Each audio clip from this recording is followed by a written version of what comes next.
Bom dia.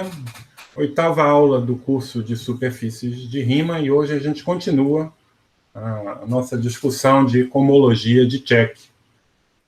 Antes de começar, vamos rever brevemente o que foi exposto na aula passada. E, essencialmente, a aula passada foi dedicada à definição dos grupos de cohomologia. E para definir os grupos de cohomologia, a gente precisa definir as cocadeias, né? Então, as cocadeias de um feixe abeliano, feixe de grupos abelianos, com respeito a uma cobertura U, né? São simplesmente coleções de seções indexadas por K mais 1 abertos da cobertura. A gente viu que esses grupos, isso vai ser um grupo, e herda a estrutura de grupo abeliano da estrutura de feixe abeliano de F. E são grupos que vêm munidos de morfismos de grupo, que são chamadas diferenciais, né, que vão de CK de UF para CK mais 1 de UF. E a definição é essa soma alternada, certo? E satisfaz, essas diferenciais, o interesse delas é que elas satisfazem essa regra de composição, a composição de duas diferenciais consecutivas dá zero. Então, o fato que essas diferenciais, a composição delas dá zero, me permite definir dois subgrupos distinguidos de CK. Um é o ZK. Está muito pequenininho aqui, mas está aparecendo aqui. ZKUF, contido em CK. ZK, você pode pensar que é Z de zeros, e são os zeros de delta, então é o kernel de delta, o núcleo de delta K, e dentro desse, também dentro de CK de U, mas também, ao mesmo tempo, dentro de ZK, a gente tem a imagem de delta K menos 1, que são os cobordos.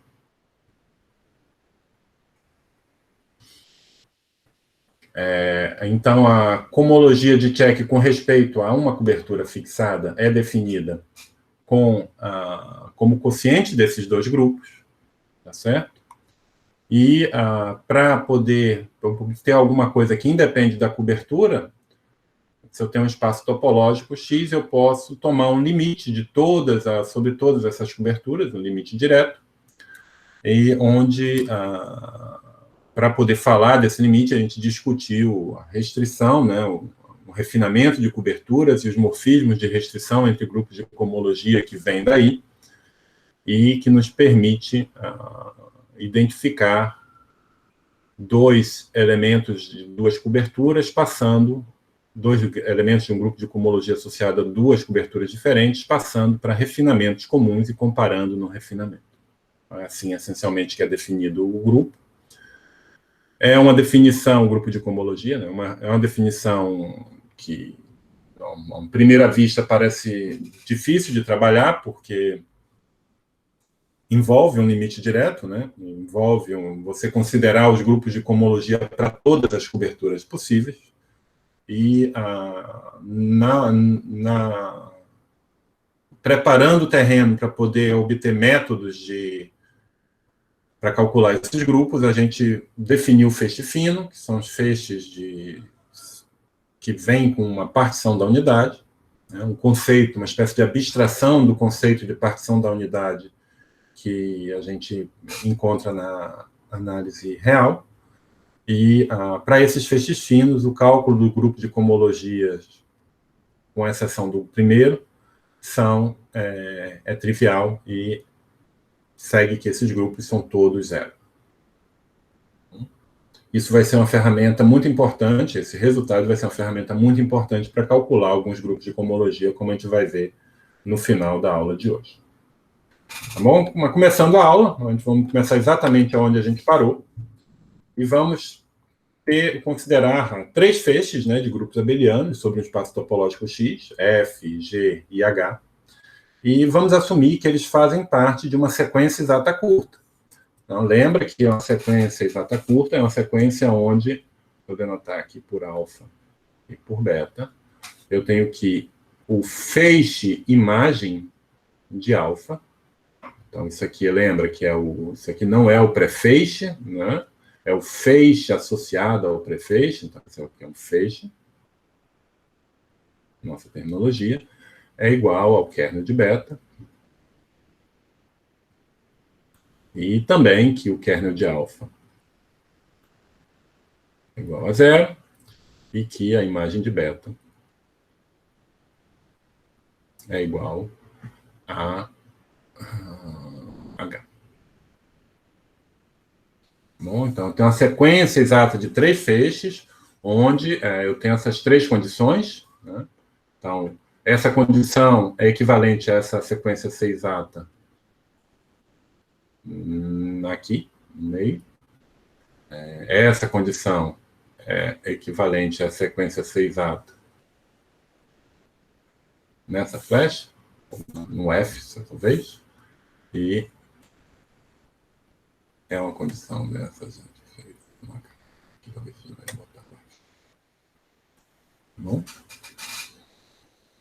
Então, o resultado diz que a gente viu também, né, em exemplos, como a gente pode observar na sequência, considerando a sequência exponencial sobre C estrela, a gente viu que a aplicação de H0xg em H0xh induzida por essa sequência exata não é, em geral, sobrejetiva, mas o resultado diz que, apesar dessa sequência ser não sobrejetiva, eu consigo estender essa sequência exata numa sequência exata que continua dessa forma. Bom, perceba que aqui não há hipótese alguma sobre o espaço topológico X.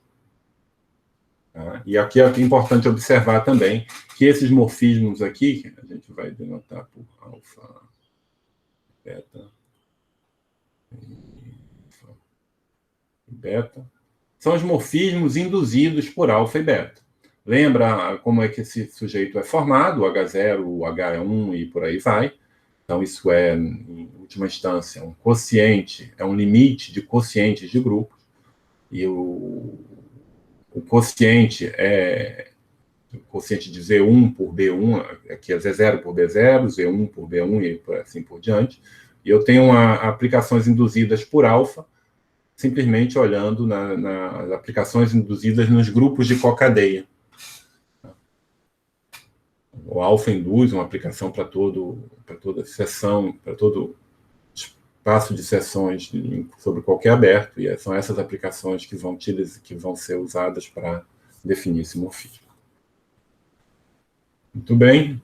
Então, como eu falei, isso é um enunciado bastante geral, não tem nenhuma hipótese sobre X.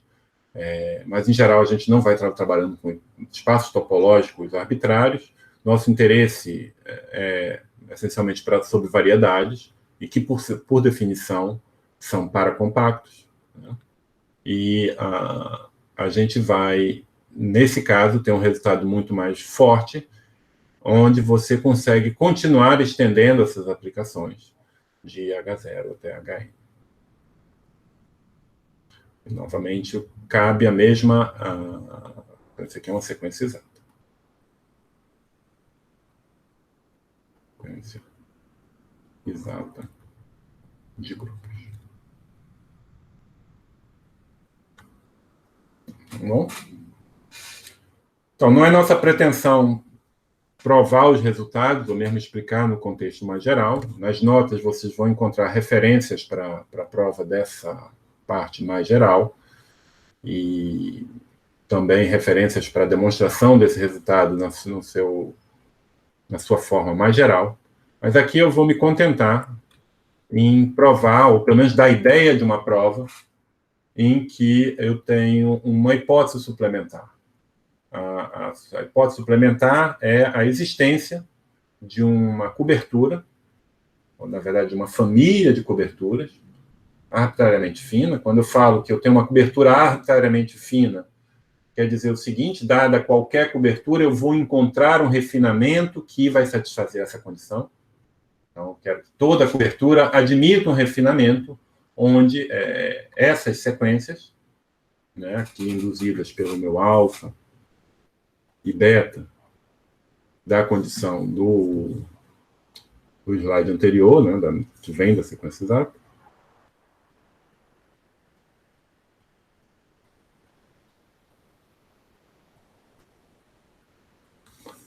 Se essa condição é satisfeita. Para nenhum dos feixes que a gente vai considerar, isso é uma restrição. Todos os feixes que a gente vai considerar no curso, você tem essa propriedade. E já ajuda, já é bastante... Bom, já ajuda bastante a gente. Acho que é entender o que está acontecendo, mostrando, ou dando uma ideia da prova nesse caso particular. E a parte difícil, a questão, principalmente, é construir, ponto-chave,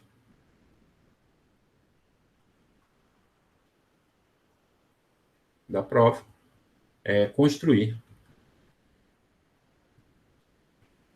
os chamados operadores de bordo.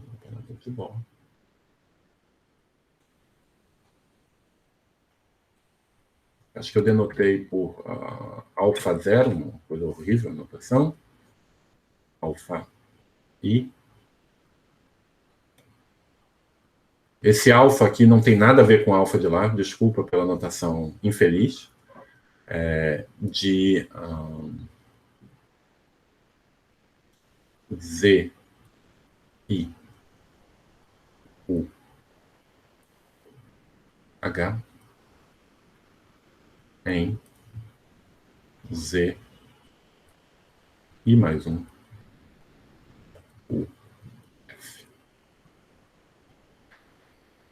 Depois, uma vez que você vê como construir esses operadores, todo o resto é uma verificação não muito difícil de que essa construção vai ser feita com um número grande de escolhas, vai ser necessário fazer um número grande de escolhas, mas depois o que você tem que verificar é que quando eu passo ao quociente de ZI por BI, você obtém operadores que independem das escolhas, e uma vez que isso é feito, você tem um resultado. É importante observar que, apesar de haver escolhas para a construção desses operadores de bordo nesse nível, as aplicações que aparecem aqui induzidas são canônicas, não tem escolha nenhuma. Tudo isso aqui é canônico. Então, deixa eu só dizer que, na prática, isso é importante. Deixa eu explicar como é que é feita a construção desse operador de bordo. Na verdade, já está tudo explicado aqui, mas vamos fazer isso passo a passo. Então, vamos lá. Deixa eu fazer uma versão um pouco maior desse diagrama. Eu tenho aqui CI de UH para 0. CI de UG. CI de UF. E 0.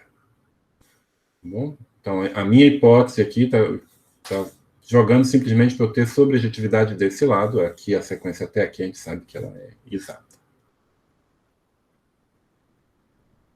Então, eu tenho um operador de bordo.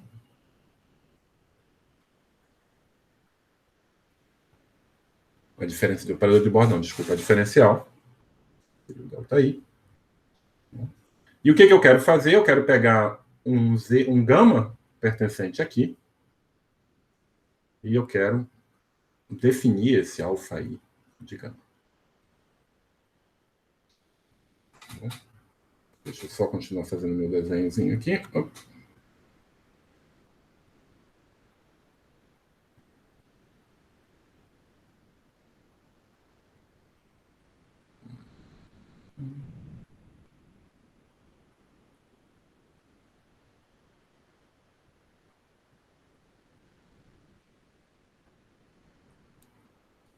Não vou desenhar a parte completa, deixa eu desenhar só o que eu acho que vai ser necessário. Pode ser que eu esteja fazendo alguma confusão e precise de um pouco mais de...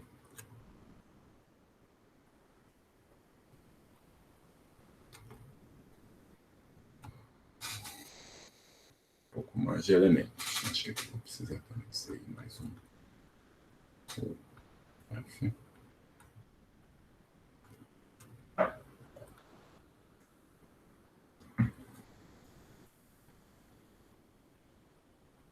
Não vou ficar denotando esse I aqui.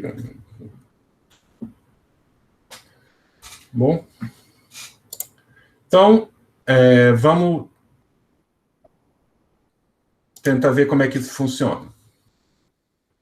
Então, lembra que o ZI, o grupo dos cociclos, é um subgrupo dos grupos de cocadeia. Então, se eu tenho um gama que é um cociclo, ele é uma cocadeia. Então, é um elemento que está aqui. E a minha hipótese de pertencer a um cociclo, ser um cociclo, é dizer que quando eu aplico delta, esse elemento vai para zero.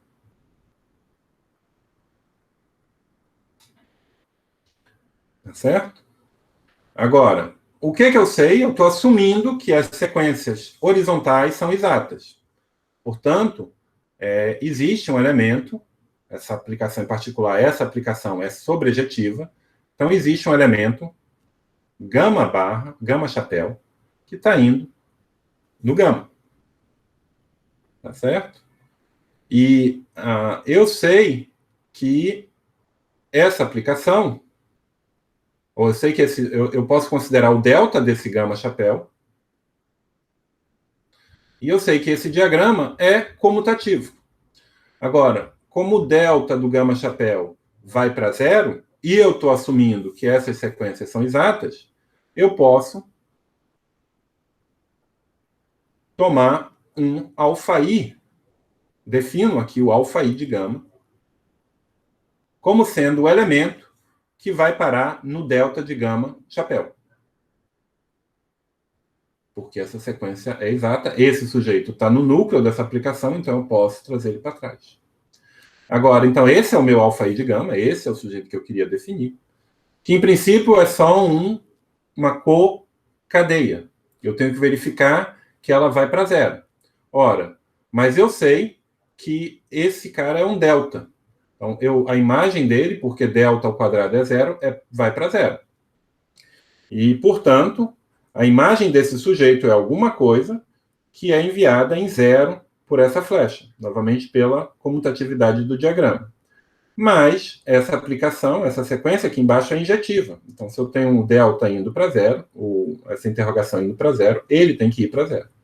O que mostra que delta de alfa i gama é igual a zero. Então, é essa aplicação que eu pude definir. Mas perceba, onde é que tem alguma ambiguidade? A ambiguidade está nesse momento aqui. Quando eu faço o levantamento de gama para gama chapéu, eu estou usando a sobrejetividade. Mas essa aplicação aqui não é injetiva. Existem vários outros levantamentos. Mas por essa sequência ser exata, eu sei que um outro levantamento vai diferir pelo delta de um elemento de CI de F. Então, se eu tiver um gama tilda, um outro levantamento, o gama tilda vai ser o gama chapéu mais delta de um certo mu, quando o mu pertence a CI, o de F. Agora, continuando, a imagem desse sujeito, porque delta ao quadrado é igual a zero, vai ser exatamente igual. Então, a imagem de delta gama chapéu é igual à imagem de delta gama tilde. O que nos mostra que nesse nível aqui a ambiguidade já desapareceu. Para fazer o levantamento aqui, eu estou usando que a imagem é zero e que essa aplicação é injetiva. Então, não há escolha.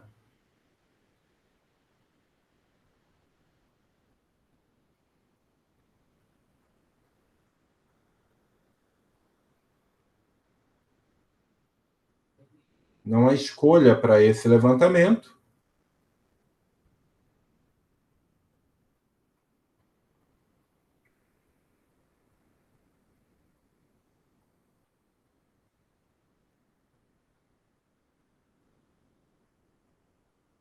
Desculpa, não tem, esse cara não é um delta, não, estou falando besteira.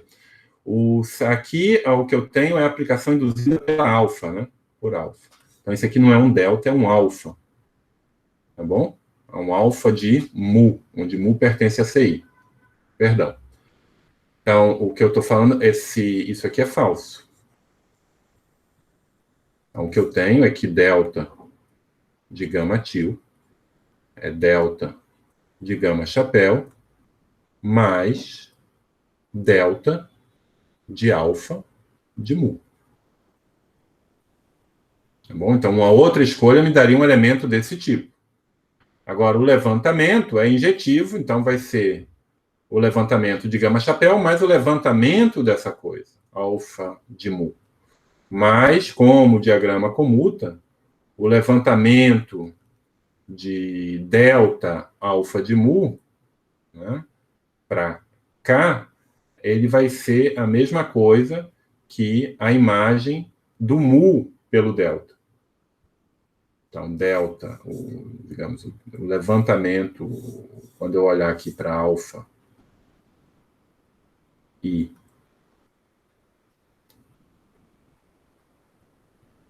gama, vai ser também, fazendo essa outra escolha, esse alfa e gama, ele vai ser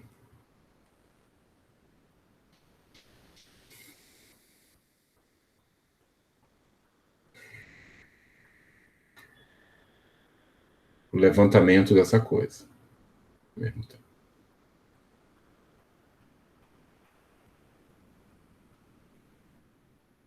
Mas vai diferir, ou seja, que eu, na verdade, eu definia isso aqui simplesmente como uma aplicação, né, entre conjuntos. Agora,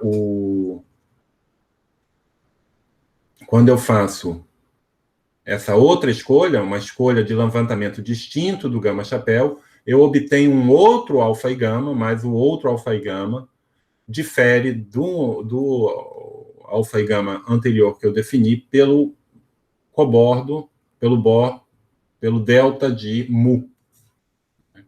Então, o que eu estou falando aqui, na verdade, essa aplicação não vai estar definida. Vai estar definida aqui a nível de conjuntos, mas para você ter de verdade um morfismo de grupos e não haver escolhas, eu preciso quocientar por B e mais um, o F.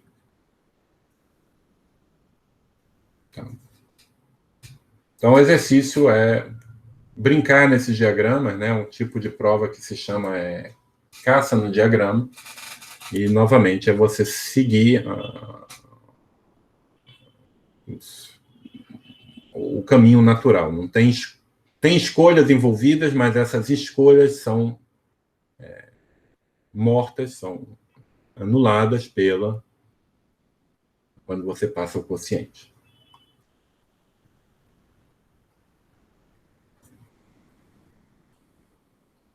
Então, é um exercício que tem que ser feito alguma vez na vida, sozinho, com tranquilidade. Tá bom? Esse é o operador de bordo, e você verifica que isso faz com que a sequência seja exata e tudo, mas uma vez que você tem a definição dele, todas as outras propriedades que são enunciadas no teorema são verificações padrão que eu vou deixar para vocês fazerem ou lerem em algum outro livro. Nas notas eu não fiz isso em detalhe, eu tenho que fazer em algum momento, mas não fiz. Tá bom? Então, isso é, de fato, uma ferramenta muito poderosa para calcular a cohomologia de feixes. Tá bom? E deixa eu fazer um exemplo, que é a cohomologia de de Rham. Como calcular a cohomologia de de Rham em termos de feixes que a gente conhece. Então, deixa eu lembrar aqui um pouco a notação, esse A caligráfico Q, X vão ser Q formas fechadas, dividido por Q formas exatas. E é claro que aqui eu estou trabalhando com X, uma variedade diferenciada. Tá bom?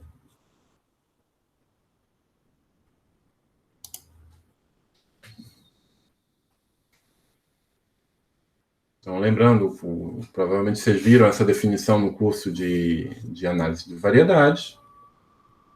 Né? E uma propriedade importante, né, um lema importante para a gente poder trabalhar com esse objeto, com a cohomologia de de Rham, é o lema de Poincaré. E talvez eu esteja exagerando um pouco, o que está enunciado aqui é verdade, mas eu posso botar aqui um aberto convexo, por exemplo, em vez de contrátil. Ou, se eu ainda quiser, eu posso pedir que simplesmente isso seja uma bola. O mesmo lema vai valer, são versões cada vez mais restritivas do lema, mas que vão ser suficientes para tudo que a gente precisa. E o lema de Poincaré diz que se eu tiver uma forma,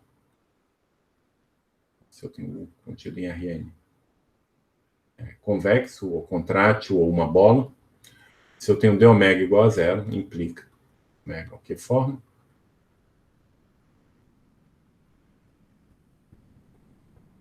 Desculpa aqui. No aberto U. Então, d ômega igual a zero implica que existe beta pertencente a Q menos 1 Rn. U tal que ômega é igual a d beta. Certo? Imagino que a maioria de vocês tenha visto isso em análise das variedades, não? Todo mundo lembra desse lema?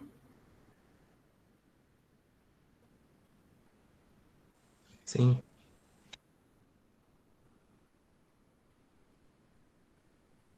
Balancem a cabeça se lembram, senão eu posso dar uma ideia de como se demonstra. Todo mundo lembra? Sim, sim. Obrigado.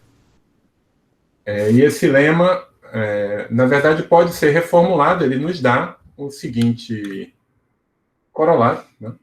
Então, se eu tenho uma variedade diferenciável de dimensão n, então a sequência de feixes de grupos abelianos, né, é exato.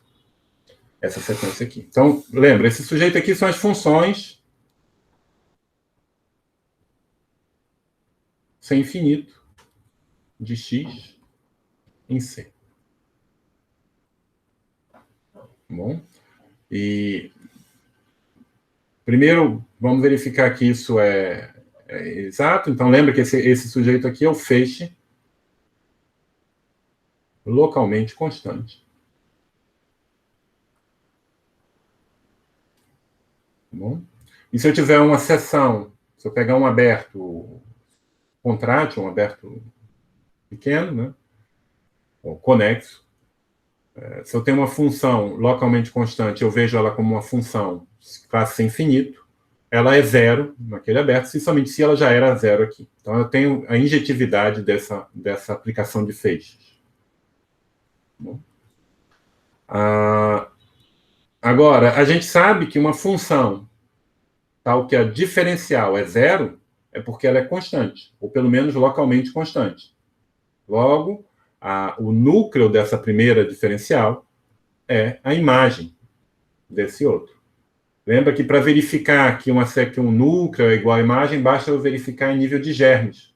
Então, se eu tiver um germe de função em torno de um ponto, tal que a diferencial é zero, é porque ela, como germe, é constante. A mesma coisa não. Agora, a partir daqui, eu tenho uma forma com valores em C, né? Não é holomorfa, é uma forma sem infinito, mas com valores complexos, que ela é fechada. E eu sei que uma forma fechada é localmente exata, então está a imagem desse morfismo, graças ao lema de Poincaré. Porque todo ponto admite uma vizinhança que é convexa. Ou qualquer aberto contendo um ponto admite um subaberto que contém aquele ponto que é convexo.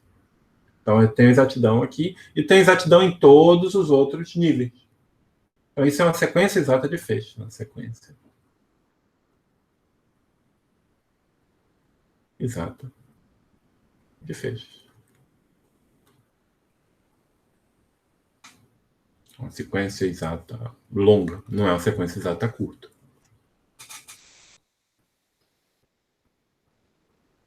Perceba que no caso em que dimensão de x é igual a 1, essa minha sequência fica de uma forma particularmente agradável.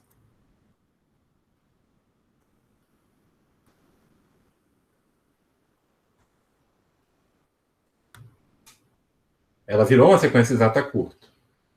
É o único caso, né, a única dimensão em que é uma sequência exata curta. E eu posso aplicar o meu teorema anterior para dizer que eu tenho uma sequência longa. Opa.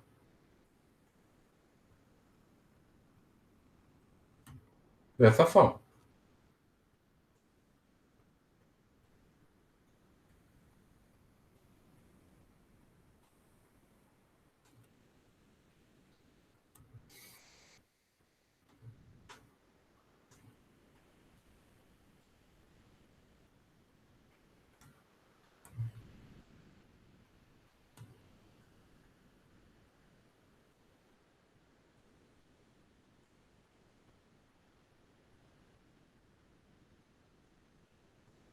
Agora deixa eu lembrar uma outra coisa.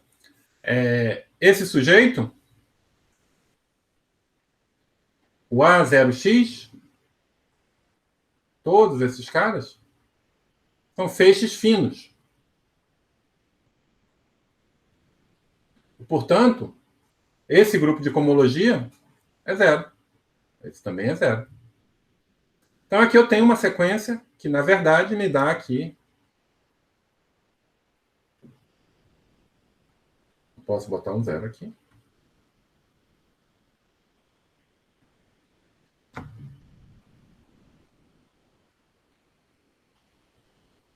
E lembra que essa aplicação aqui é diferencial. Então, o que eu tenho é que o daqui... Ô Jorge, aqui você está fazendo a check, né? Só check, Tá. Eu não estou botando o chapéuzinho, às vezes eu vou esquecer. Vamos botar.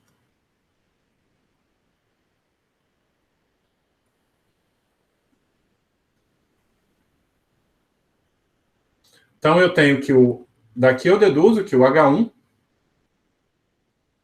check, XC isomorfo ao H0 X A1X dividido pela diferencial do H0 X A0 X.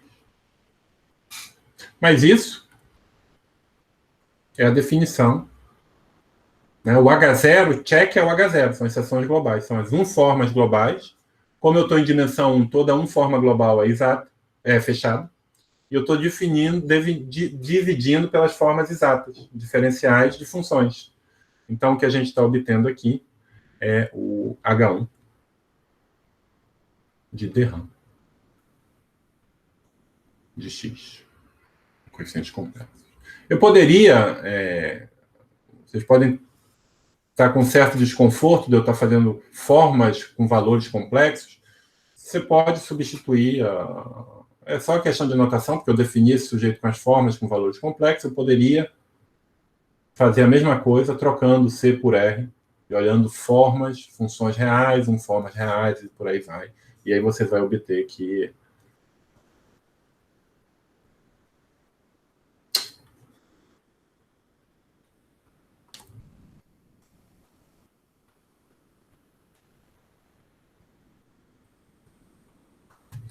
Não?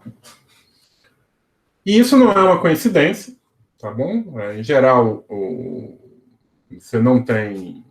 Essa sequência, como eu falei, é uma sequência exata longa, eu não posso aplicar diretamente o teorema, não posso produzir uma sequência entre grupos de cohomologia a partir dela, mas não é tão difícil de consertar. Isso é o conteúdo do teorema de isomorfismo de Derram. Então, se eu tenho uma variedade diferenciável, esses grupos de cohomologia são os grupos de cohomologia de de Rham. E mesma coisa, se vocês quiserem, HKXR,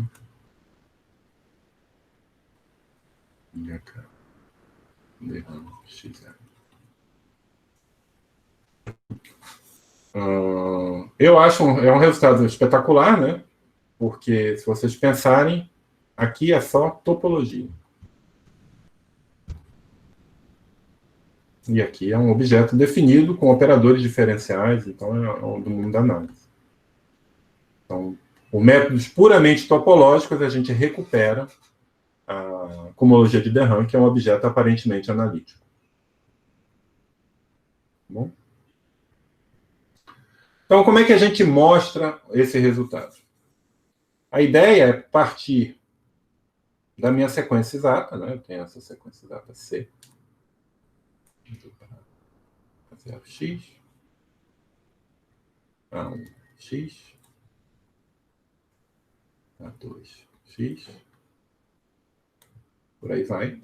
E quebrar essa sequência exata em várias sequências exatas curtas. Então, uma que a gente pode fazer é fazer o seguinte. A ideia é você começar com alguma coisa desse tipo. E para eu ter uma sequência exata curta, eu não tenho muita escolha. Eu tenho que colocar aqui a imagem da diferencial. Mas como a imagem da diferencial, o feixe imagem, tá certo?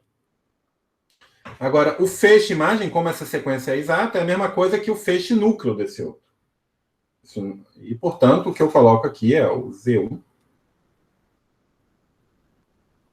X, onde ZX é um subfeixe do A1X, que é o kernel,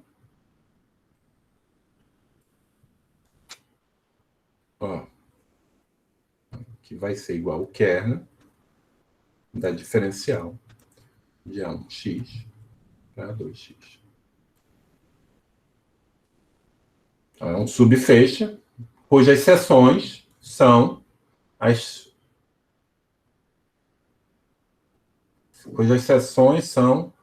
unformas fechadas.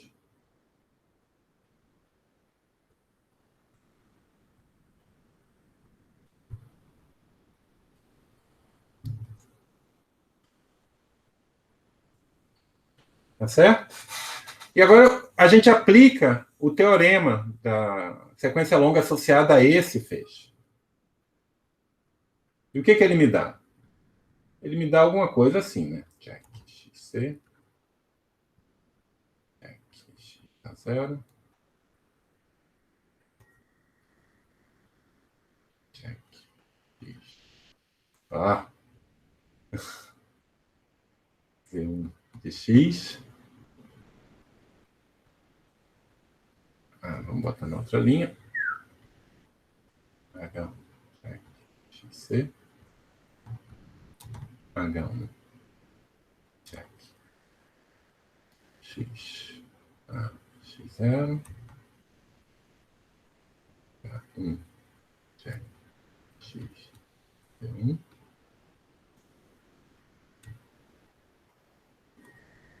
H2, X, C, e por aí vai.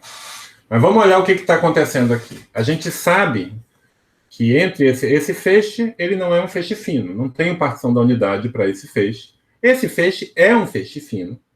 E, novamente, esse feixe não é um feixe fino, não tem uma partição da unidade. Perceba que esse aqui é um feixe de sem infinito módulos. Eu posso multiplicar por funções, as seções, e por isso que me dá a existência de partição da unidade. A partição da unidade essencialmente segue da existência de partição da unidade para funções sem infinito. Mas, se eu tenho uma forma fechada e multiplico por uma função, isso não é fechado. Então, em princípio, esse cara ele certamente não é um feixe de sem infinitos módulos, e não tem nenhuma razão, pelo menos que a gente conheça, para que ele seja fino. Mas o fato desse sujeito ser fino me diz que esse mapa é zero. Esse grupo é zero. E vai me dizer também que esse grupo aqui é zero. e todos os grupos que vão aparecer dali por diante. Então, a gente deduz algumas coisas a partir desse fato. Primeira coisa é que, olha, a partir daqui, ó, a partir do nível K, se K for maior ou igual que 1, eu estou deduzindo que o HK X, Z, X, 1, ele vai ser isomorfo, né? Porque aqui é uma aplicação injetiva e sobrejetiva, ele vai ser isomorfo ao H, K mais 1, X, T. São esses sujeitos que a gente quer calcular. Né? São esses sujeitos que estão aparecendo aqui no isomorfismo de Derham. E eu estou associando cada um deles a um feixe dessa forma. Então, isso parece ser um bom começo. Isso é só no K maior ou igual que 1. No K igual a 0, o comportamento é um pouco diferente, porque esse cara não é como é o nome? Não é 0. Mas, no caso em que o K é igual a 0, o que eu tenho é que o H1 K é igual a 0, H1 de XC, ele é isomorfo ao H0 de X, Z1 de X, quocientado pela imagem, que é o diferencial de H chapéu 0 X a 0 de X. E isso é o que eu queria. Na verdade, simplesmente olhando para essa sequência, eu já estou mostrando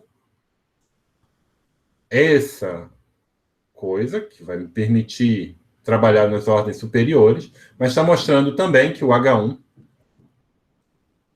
de XC é o H1 de Derham de XC. Tá bom? Muito bem. Como é que a prova continua? A ideia agora é eu tenho essa sequência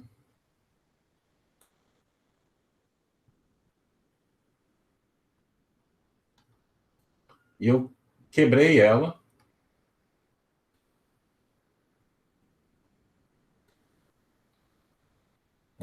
produzi essa sequência parcial. E agora eu reduzi meu problema de calcular esse grupo de cohomologia em grau K mais 1 a calcular esse grupo de cohomologia em grau K. Mas então, o que a gente faz?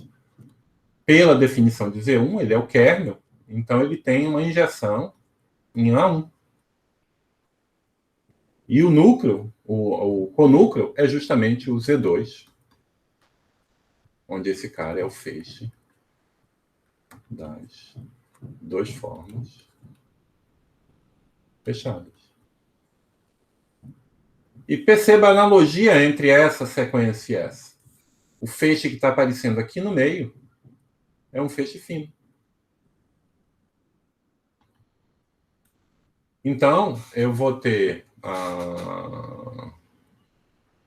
duas...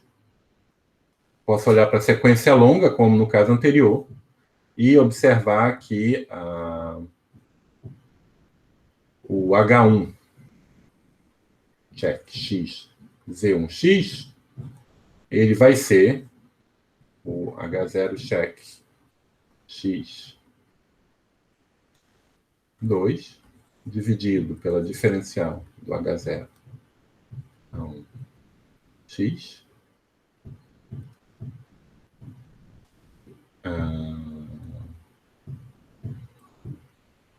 e aqui o H K mais 1, se K for maior ou igual que 1, de X Z X1 vai ser igual ao HK check X Z x2. Fazendo exatamente o argumento que eu fiz aqui. Quando estiver vendo a sequência longa associada a isso, eu vou obter isso. Tá bom? E nesse caso aqui a gente está feliz também. Porque lembra, esse sujeito aqui é, por definição, H2 XC DRAM. E esse sujeito aqui, pelo slide anterior, pelo que a gente viu anteriormente, isso é o H2 de XC.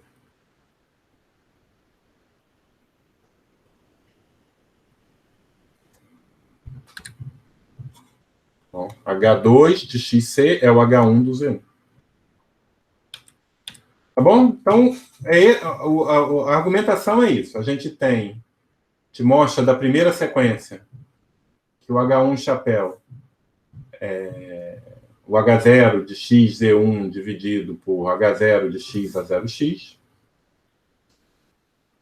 Se K for maior ou igual que 2, mudando um pouco a notação, né, eu tenho que esse sujeito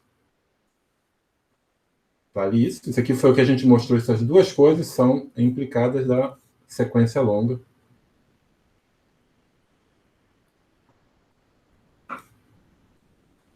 Associada.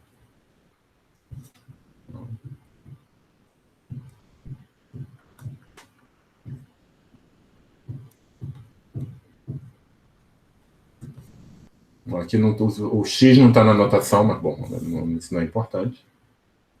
E depois, a gente usa agora também a sequência.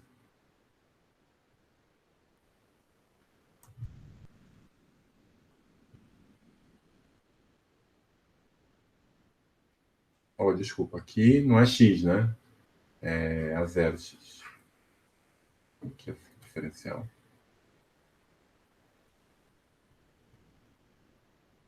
A gente usa a sequência longa associada a esse morfismo, a essa sequência exata curta, para deduzir isso. Perceba que o padrão é o mesmo, né? O primeiro grupo é um quociente do H0 desse sujeito pelo H0 desse sujeito, pela diferencial, pela imagem do H0 desse sujeito, e isso é a cohomologia de de Rham. E os outros, porque o grupo de cohomologia desse sujeito se anula, eu obtenho um isomorfismo de grau J mais 1 com isomorfismo de grau J. Bom? Colocando essas três coisas juntas, o teorema segue.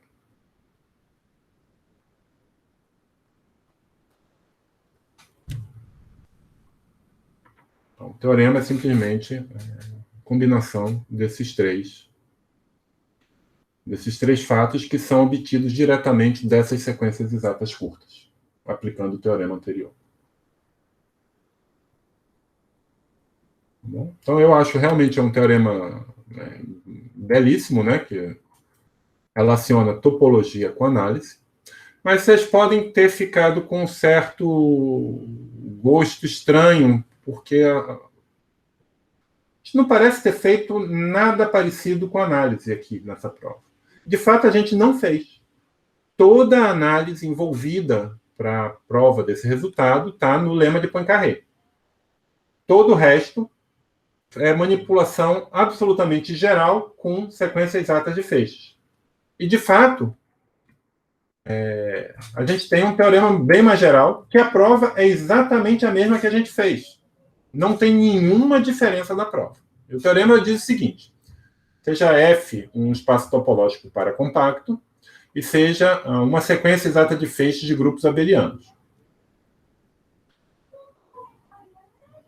Agora, a hipótese é que esses feixes que aparecem aqui, o C0, o C1, o CL, não possuem cohomologia em grau estritamente maior do que zero. Ou seja, eu estou pedindo que esses feixes que estão aqui sejam sem cohomologia. O nome disso na literatura, para vocês saberem, é uma resolução acíclica.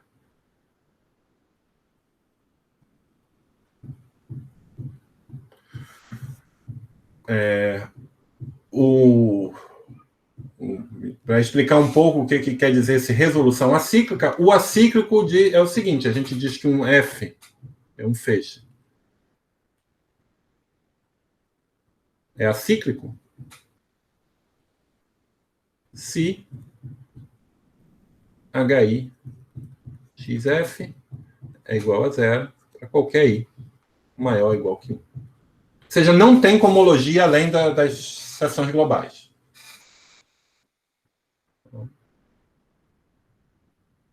Então, isso é um feixe acíclico.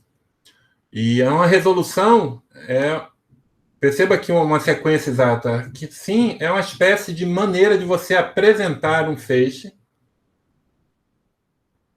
relacionando com outros feixes.